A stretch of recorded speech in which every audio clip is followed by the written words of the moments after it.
Hello everyone, it's Nina and welcome back to my channel. Today we are going to be doing a reading vlog focusing around finishing series that I am in the middle of. Like I said in my previous installment of this series, I am very bad at finishing things. I am the person that will binge like the first 90% of something and then leave the last bit hanging for far too long. And with book series, this is no exception. I have a lot of unfinished series that I want to make progress in. In this video, we are going to be specifically tackling two different series. The first one is the Locked Tomb series. I am planning on reading Nona the Ninth, which is the third and most recent installment in this series. This is a adult sci-fi fantasy hybrid that focuses on lesbian necromancers in space.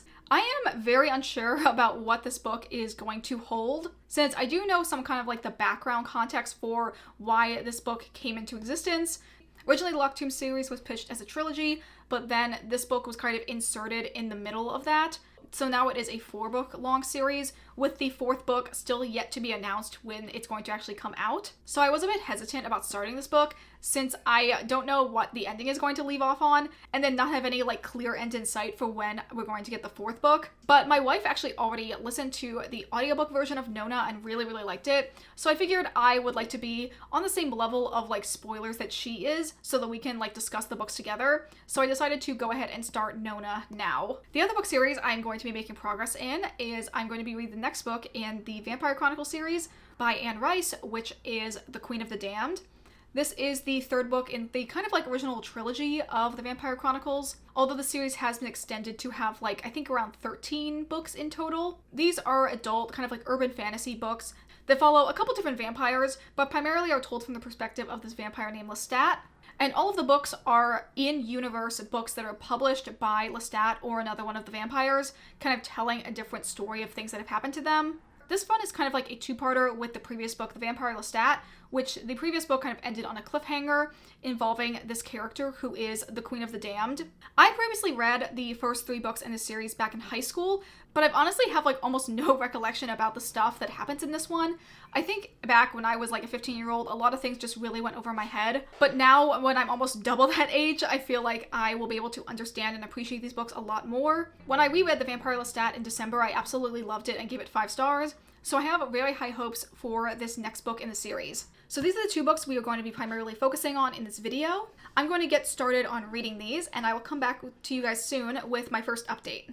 Okay, so I am considering now what book I'm going to read, and I think the one I am most drawn to of my collection is I want to get started in reading Nona the Ninth, and I'm super excited to get started on it. I think I'm going to read this physically, and then if I'm lucky, my hold on Libby for the audiobook will come in soon. But I've also picked out some of the tab colors I'm going to use for this. I probably will add more tabs than just this one, since I'm also in the process of rereading Gideon the Ninth for a book club that all of my friends are putting on that's going to happen at the end of June. I know I'm going to want a tab for my favorite quotes, because Tamsin Moyer is so funny. There's just so many good lines in her books. I also want to tab for some of my favorite scenes, because there were so many like really show-stopping scenes in the previous 2 books in the series. I want to tab for like the concept of lictorhood, which is this like term that's used throughout the book for this certain like type of person. And maybe possibly a separate tab that deals with like the relationships between an adept and their cavalier. And maybe another tab for the main like romance that's going on in the books between Gideon and Harrow. And I probably also will create another tab and maybe just for Ianthe moments. Since she is like one of my favorite characters, I'm planning on cosplaying her alongside my wife being Coronabeth. Although I feel like that tab would probably overlap with a lot of the other scenes that are like my favorite moments, as well as like some of my favorite quotes, because she's usually just so unhinged and really funny in like everything she says. But I also probably will have to find tabs for other like things that are unique to this book, since I do know this follows like a different character and is quite different from the setup of the previous 2 books in the series. So very interested in seeing what direction this book ends up going in. Anyway, that is my plan for this. Also, I haven't shown this in any of my videos, but I have started doing like custom sprayed edges on some of my books. This one for Nona was actually probably my worst attempt. It's super fuzzy, which I don't know if you can really tell, because the pages really stuck together. I think it was probably because I was using a more like outdoor or like industrial strength acrylic paint instead of like a really cheap acrylic paint, which I had done for when I painted Gideon and Harrow. So I don't know if it had like latex or another like bonding agent in it, They made it just a little bit more like rubbery and harder to pull the pages apart. But honestly, it's really fun and relaxing to make your own sprayed edges. I feel like it's a really easy thing to get into. All you really need is some clamps and like tape to cover around the edges. And then really like any super cheap acrylic paint will work. Honestly, probably the cheaper the better, because then if you do it in thin layers, it's really easy to break the pages apart afterwards and not worry about ripping any of them. I think the most important factor is making sure you're doing the layers pretty even, so that way when you kind of like pull the pages across, you don't see a lot of these streaks from where your paintbrush was. So this one, I do think I did the painting layers pretty even, but it just got a little bit roughed up in the end because I used the wrong type of acrylic paint. Also, funnily enough, I already have one single tab in here, which was from a scene that my wife was telling me about where Ianthe and Corona are talking. That was already just like so funny. I had to go and find it in the actual book. I also know a couple rough spoilers of things that happen, but not really the order that anything happens in. I just feel like if you're in the fandom, you end up seeing things on Tumblr regardless of your own will. And I am not a spoiler reverse person. I'm the kind of person that's reading the full Wikipedia article with the summary of a movie before we go see the movie, just because I don't want to have anything in my media that could potentially like trigger me or gross me out. Or at least I want to like be aware of it before I go into the piece of media. Honestly, I don't know if I'm an outlier in this. Would love to know if you guys feel the same way when you're like encountering a new piece of media. If you want to know a summary or like some of the spoilers ahead of time or not. Anyway, I've rambled for quite a while. I think I'm going to get cozy and start reading this.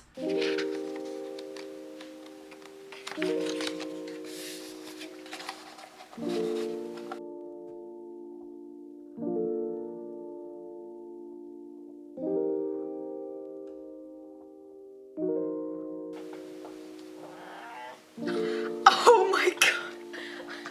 He's really mad about that. Why is he mad about that? That was so funny.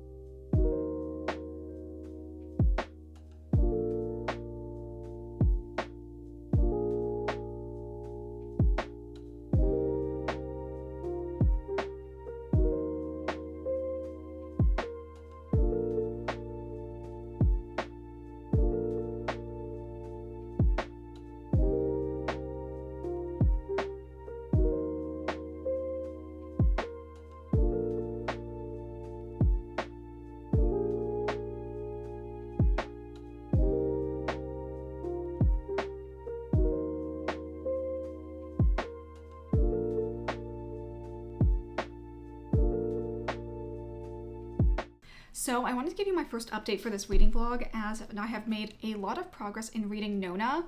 I currently have read around 130 pages and I'm about to start day 3. I think this book is broken up into like 5 or 6 different like day sections.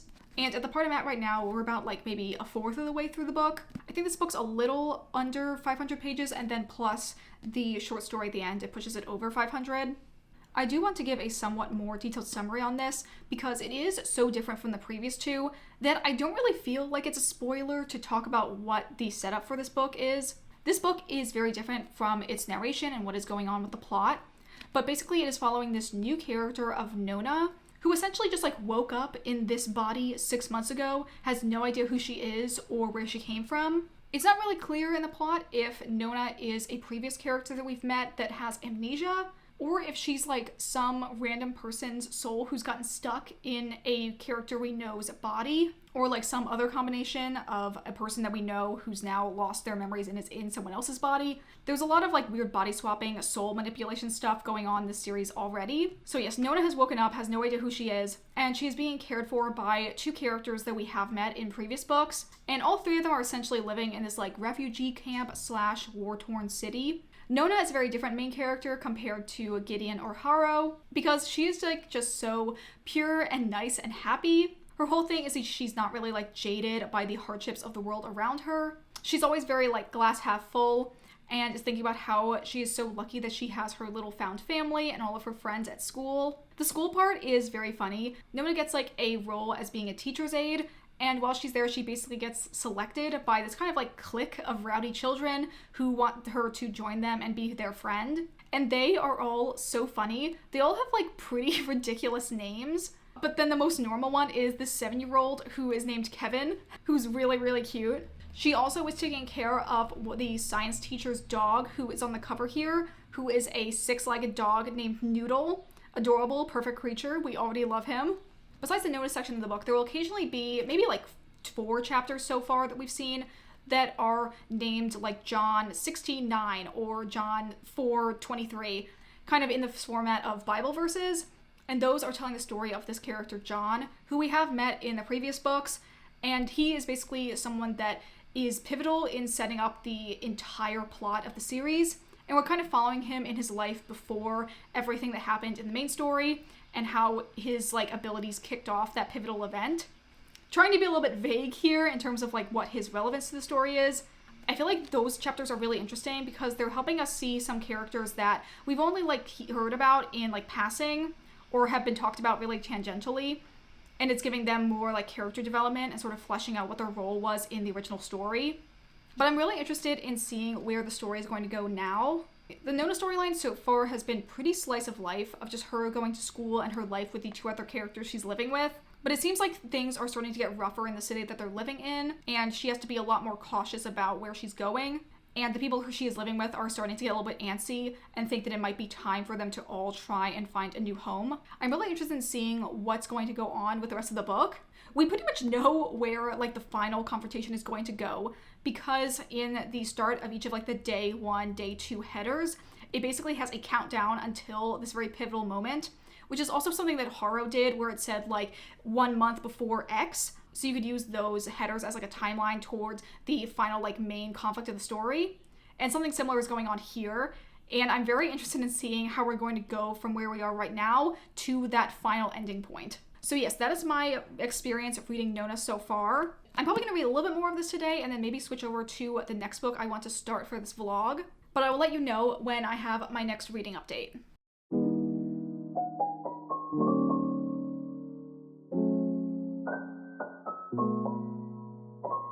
Okay, hello, I'm back with another update for Nona. I currently am at chapter 17, which is 227, which is also the start of day 4. Like I said before, I think there's 6 days that we're going to go through, and I currently am at just about halfway through the book. So far, both like a lot and also not that much has happened. It feels like a lot of like new setup and world building for the new setting that we're in. And also getting into more of the minutia of the internal like thought process of our main character Nona. I feel like she is quite clueless to some of the things that are going on, and her like perspective and interpretation of some things is really interesting because there are definitely moments when I'm like, oh, I think that this person is going by a new name, but Nona is only calling them by their old name. I feel like the structure of this book, it kind of really does show the fact that it used to be something very different. Because from what I understand, initially, this section and like the entire plot line with Nona was just going to be the first half of a book called Elector the Ninth, which was supposed to be the 3rd and final book in the Locked Tomb trilogy. But then I guess as Tamsin Murillo started writing this, she just like kept adding more and more and decided to make it its own separate book and then turn the Locked Tomb trilogy into a 4-book series instead. And I feel like with this as like the setup for the 4th book, you can really tell like in the structure of it, how it's only supposed to be over a course of like 6 days. And also the fact that like not a ton is actually happening. It just being set up for like the second half of another book really does come through in some spots. But at the same time, I'm not mad about it at all. I'm really glad that she was able to take the time and expand on all of the characters a lot more by turning this into a full book. And Tamsin Murillo, regardless, is just a really good writer, so it's really like an enjoyable read, even if not like a ton of action is happening. And instead of having Electo end up being like a 1,000-page book, I'm glad she was able to separate it out into 2 books instead. I did want to show you one thing that I didn't notice initially. So usually as the headers for each of the chapters, we will get this little skull design that has been carried over from the previous 2 books in the series. But this time around, there's been a couple new header images. Like we have this one over here, which is a tree with an apple on it that obviously is supposed to represent the Garden of Eden. And we also just got this one, which is a little tower, which I think is supposed to represent these 2 characters we just met who are called the Tower Princes. And the chapter I'm about to start right now has this little flower design, which I don't know yet like which character or like plot line that's supposed to represent. At least in Haro, there was a pretty distinctive shift between which one's got this certain type of skull. So I'm sure if I went back and read through this again, each of the different header images would kind of give you a preview of what the chapter is supposed to be about. Just another really nice touch and like a layer to the storytelling. So yes, overall still really enjoying my time reading this. A little sad I can't give a little bit more details in the story, but things are very spoiler territory by like the third book in the series. But overall I am still really enjoying this, and I'm hoping I can make a lot more progress today and tomorrow. Okay, beyond that, I did want to talk about another book I actually finished at the beginning of this week, right as I was in the middle of reading Nona. And that is The Gentleman's Book of Vices by Jess Everly. I'd been reading this during my last vlog, which I'll link somewhere up above, and I got to the halfway point of it in that one. And I ended up finishing this on Monday, and I thought I would talk about it now since it is another series I'm making progress on. I'd actually started with the second book in the series, which is the rulebook for Restless Rogues, not realizing it was part of like a companion series. This is a set of, I think, 3 books now that are a set of interconnected companion romance novels set in Victorian London. The plot of this one follows our main character, Charlie, who is in an arranged marriage where his parents have picked him out a wife to help him settle down and start to have a more respectable life. Something a lot of closeted gay men had to deal with back in the Victorian era. But before he decides to settle down, he does want to go out with one last hurrah, and that is to try and find and get the signature of his favorite gay erotic novelist, who is writing under a pen name, but Charlie ends up finding out that this person is actually named Miles. And when he ends up meeting Miles, Miles is very like standoffish and closed off from people. He's very paranoid of being caught in his identity as a gay novelist and being charged for like obscenity and homosexuality and having to go to jail for it. But after their kind of awkward first meeting and confrontation, through a series of more like comical situations, they end up getting closer together and start a relationship with one another. I ended up giving this book 4 stars. I really enjoyed it a lot. I didn't like it as much as the previous book in the series that I had read, just because I didn't really enjoy Charlie and Miles as a couple as much as I did David and Noah. But I still did really like a lot of this book. There's some really, really funny scenes. There's also a part in the second half where I was almost about to cry, kind of for a spoiler reason, but basically we kind of find out more about Miles' backstory and why he is so paranoid and closed off from people. And just like learning about his sadness and isolation is really, really heartbreaking. And even Charlie in the story realizes just like how much Miles has struggled over his life. And it just was really hard to read and definitely made me feel so bad for him. This book and the previous one I read in the series are very slice of life. There isn't too much of like an overarching plot going on. It's more so like just them and like the daily minutia going through their lives and how their relationship is developing. The main kind of struggle basically comes from the idea that Charlie is considering calling off his wedding and trying to figure out a way he can both like appease his parents and deal with all of like the other stuff he has going on while still like living more authentically to himself and being able to hold on to his relationship with Miles. And there were some things where I kind of was like side-eyeing Miles because I feel like he was making it a little bit more difficult for Charlie in the end. But I did like the way that the plot ended up going with the final like confrontation and how they were going to handle everything. So yes, overall, I did really like this book. I'm super excited for the third one that's going to come out in June. Probably by the time this video goes out, it will already be up. I'm not sure if I'm going to pre-order it yet or just wait until it comes out from my library. But I do think this probably is a series I would like to own at least some of the books of in the long run, instead of just checking them out from the library. I also listened to both these ones as audiobooks mixed with reading the physical versions, and the audiobook narrator was pretty good for the most part, but at the same time would sometimes choose accents or like different like vocal inflections for some of the characters that made it sound a little bit too cartoony. Like he was doing a lot to make all of the characters have very, very different voices. And I feel like sometimes he maybe just went a little bit too far with some of the characters. But that's my update for right now, and I will talk to you guys later.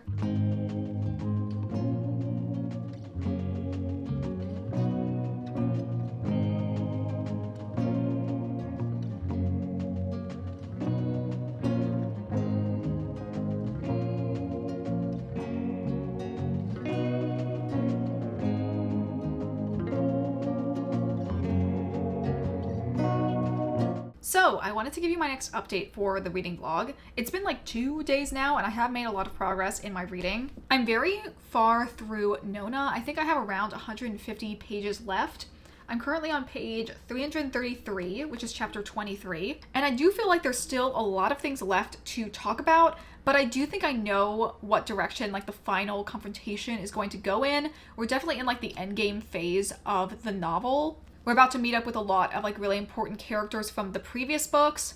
And it feels like as everyone is kind of like coalescing into this singular group, that is where we're going to finally like figure out what is the big mystery of the story and eventually what is going to happen with the main character of Nona. Since obviously a big element of this book is the fact that Nona has woken up with no idea who she is. So the question of who she is and like what exactly is going to happen to her has kind of been on the back burner, but I do think is one of like the central elements of the story. So I think that is going to be the main focus for the last section of the book. Overall, I am really enjoying this one. I don't know how I feel about it in comparison to the other two. I think I would like it maybe more on like a reread because it is quite confusing, as kind of all of the books in the Locked Tomb series are. But I don't know if necessarily from what I've seen so far, there are as many really great standout moments the same way I felt like there were in Gideon and Harrow. I only have one pink tab, which is what I'm using for like really iconic moments. So I just don't feel like I'm enjoying it quite as much as I do the other two books in this series. Although that might also be kind of like the brainworms of me going back and like thinking about Gideon and Harrow a ton. That's kind of like elevated some of those scenes higher in my brain.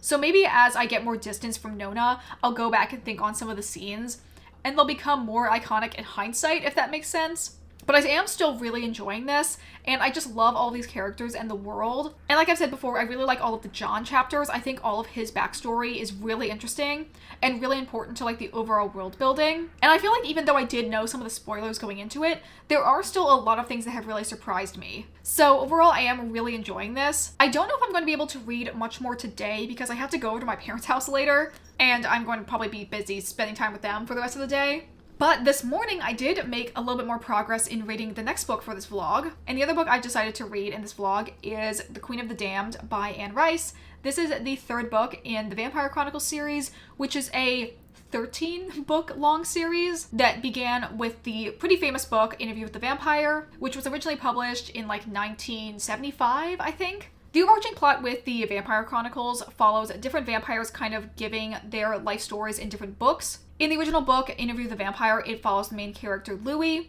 who is a vampire that was turned in the 1700s by his maker Lestat. And it kind of chronicles their very tumultuous relationship together. Interview with the Vampire is like an in-canon universe book that Louis has published. And so the second book in the series, Vampire Lestat, is also an in-universe book that is published by Lestat, where he basically went, no, Louis got a lot of things wrong when we were together. I'm now going to give you my life story and tell everything from my perspective. And then a lot of the other following books in the series follow Lestat as our main character. This one included. It takes place right after the end of the Vampire Lestat in what is considered modern day at the time of publishing, which is around 1985. Lestat has become a famous rock star. Don't worry about it. This book is told both in first person from Lestat's perspective, as well as includes a lot of third person perspectives of other vampires, both ones we have met previously in the series, as well as new ones that are introduced in this book. And is all kind of culminating around the awakening of this ancient vampire queen named Akasha, who, like the title says, is the Queen of the Damned. I have not read very much of this. I'm only around like 23 pages in. When I reread The Vampire Lestat back in December of last year, there were a lot of things I did remember, but a ton of other things I had gotten completely wrong or had just like completely omitted from my memory. And this one is a bit of the same. I do remember from my previous reread the characters of Jesse and the twins, who are important characters in this book that then go on to become main characters later on in the series. I haven't got to their perspectives yet, but I do remember them from my previous read of this book. But from the introduction, I just know that there's a lot of things I completely forgot when I read this book before. So I'm excited to go at this from both a like old and new perspective together. And overall, I just really like Anne Rice's writing style. She has a great attention to detail and just overall makes her worlds just feel so immersive and lush. And I really love the main character of Lestat. He's described as a brat prince, and that really is like everything about his character. He's annoying but charming at the same time. Really just one of my bread and butter like character archetypes. I also wanted to read this because as of recording this, the second season of the Interview with the Vampire TV show is now airing. And I've only watched the first 2 episodes so far. We watched them last night and they were so good. I'm really excited to watch episode 3 because I know it includes a little bit of the elements in The Vampire Lestat with Lestat's backstory and how he met Armand. So I'm so excited to see all of those parts of the story. I'm really hoping that they do get to have their third season so we can get the Vampire Lestat turned into a TV show, since it has never had like a proper screen adaptation, and it just has so many good moments and some of like my favorite characters in the series. Queen of the Damned does actually have a movie adaptation, but it's pretty famously awful. The one saving grace is that the singer Aaliyah plays Akasha, and she really slays it. So that's like kind of the only good part of the movie. It's very much a period piece in like the early 2000s vibes that it has going on, and I honestly wouldn't recommend it unless you're looking for like a fun bad movie to watch. Anyway, that is my reading update for so far. Hopefully the next time I get to talk to you guys, I will be done with Nona, and we'll have more of a reading update for Queen of the Damned as we get further along in this book.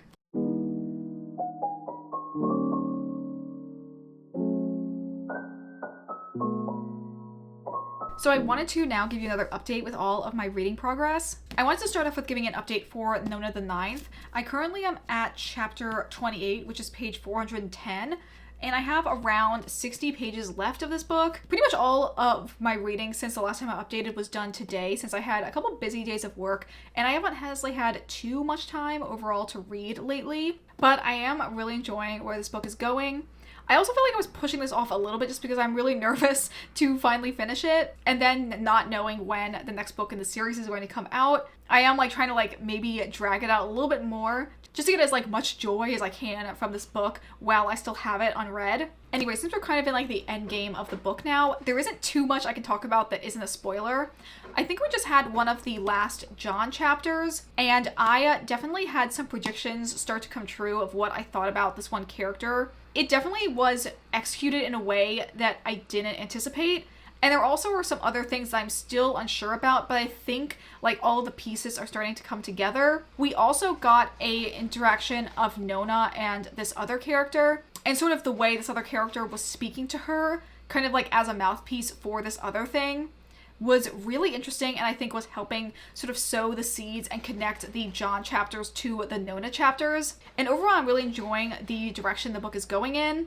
I feel like these books are quite obtuse, as I mentioned before, so I'm glad that I do know a couple spoilers going into them, but just kind of like single phrases of stuff that happens and not really knowing how it fits into like the larger narrative of the book. I feel like that's more helpful for me because I can kind of see like just like the outline of what is supposed to happen, but not actually know like the ways that all the things link together. I feel like since this book series is quite complicated, it helps make the book a little bit more easy to understand and overall more enjoyable. At least from my perspective of someone that loves spoilers and likes to know pretty much everything that happens in a piece of media before going into it. I think having this kind of like mixed bag approach in terms of only knowing some things before I go into it has really been beneficial for me. Anyway, that is my reading update for Nona so far. Probably the next time I talk to you, I will be done with this book and I can give like my final wrap up and review. So now I wanted to move on to talking about Queen of the Damned. I currently am in the middle of chapter 4, which is page 90.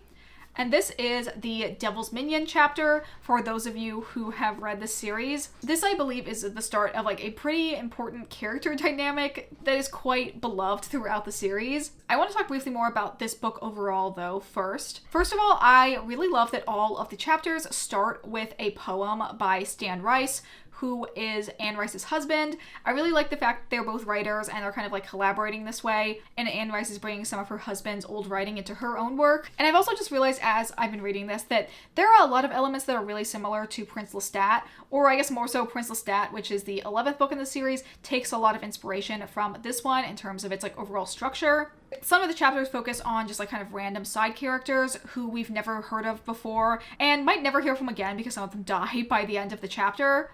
And the overarching premise of these dreams and this like mysterious force that's killing all of the covens. Overall, this again is just making me feel like Anne Rice is such a good author. I feel like that's such a like ice cold take. Like pretty much everyone knows that she's iconic, but she has like such range in the fact that all the characters speak in a way that is so unique to them. Like a lot of these super old vampires will speak in a very like overly poetic and flowery way, even while they're in like third person narration. And then with the newborn vampires, they speak more casually and with a lot of slang that kind of shows their more modern sensibilities. I also really love that there's like a rift between the wealthy old vampires and the poorer new vampires. And there's also like kind of a ideology split in terms of how they think of Lestat and overall beliefs of like how a person should conduct themselves once they become a vampire and a member of the undead. And overall my feelings while reading this is just like I'm so excited for when we finally get the later books in the series turned into seasons of the TV show. I just like really cannot wait for the season when we get Lestat as a rock star and have all the music that is referenced in the books made in real life. We've gotten some peeks of that in the TV show since Sam Reed has sung a couple times on the show so far, and I just can't wait to see what they do with like rockstar Lestat in the TV show adaptation. Speaking about the chapter section I'm at right now, we are kind of getting a more detailed backstory of this one side character, as well as its interaction with one of the other main characters in the series, and overall like how they met and their relationship dynamic.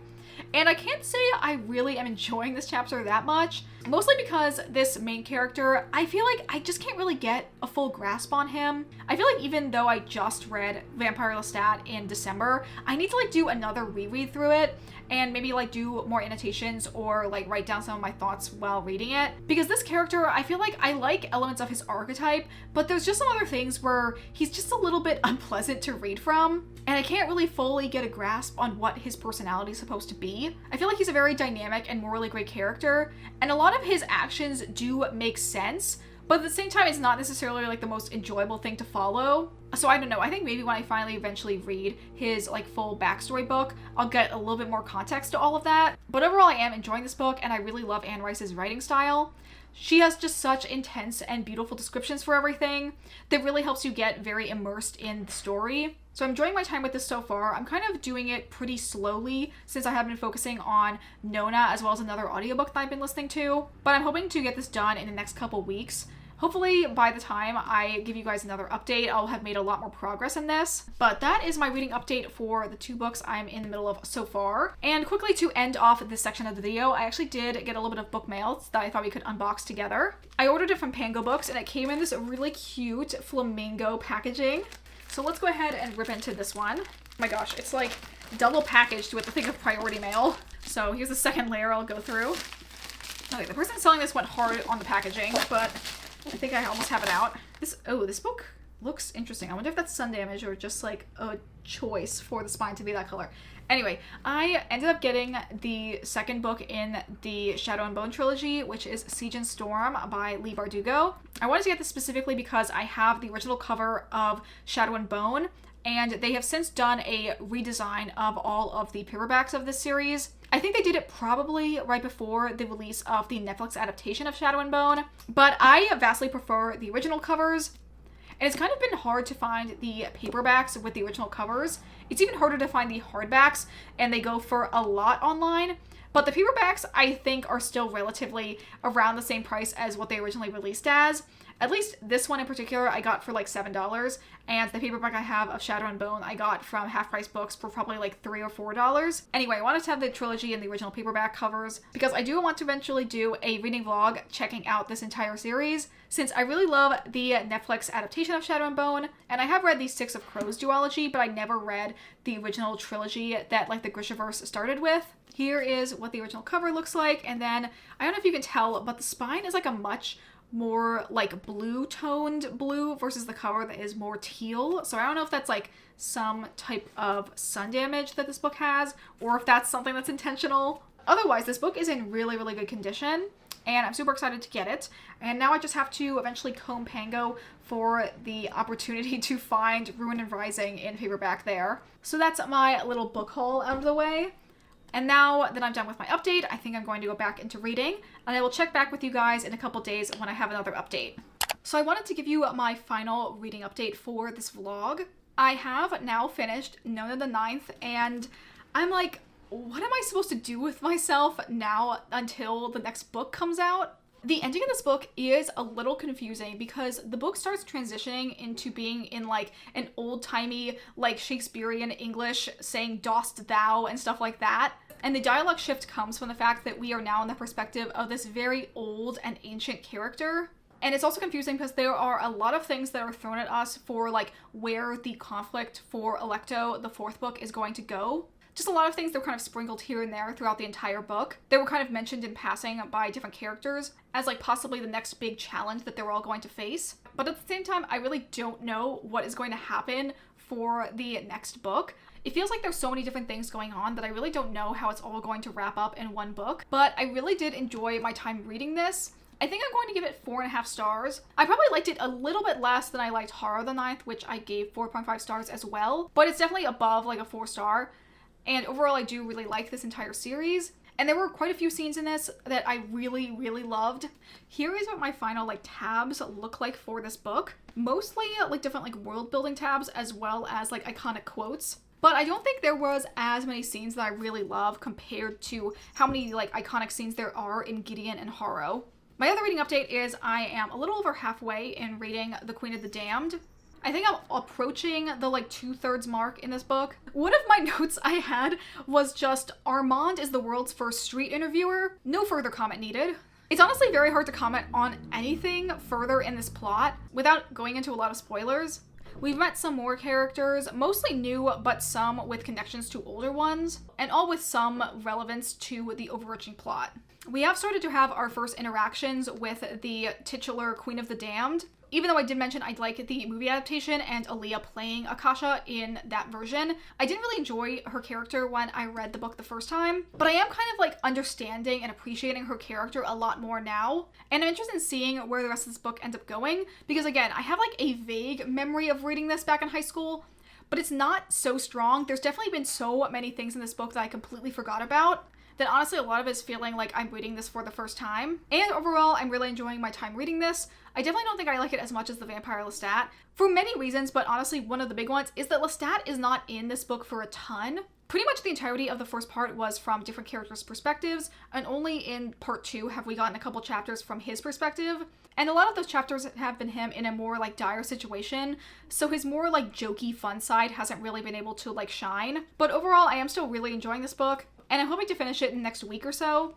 However, I think this is going to be a good place to end the vlog. From your perspective, it's probably been like 20 minutes, but from my perspective, I've been filming this vlog over the course of like the last month on different weekends filming and talking about these books. So I think I would like to end the vlog off here.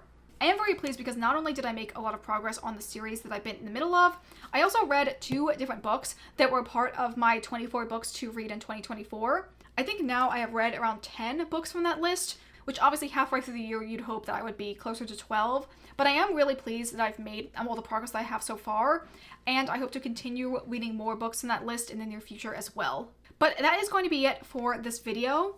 Please let me know if you enjoyed this style of reading vlog in the comments down below, and if you'd like to see me do another one of these finishing series reading vlogs in the near future.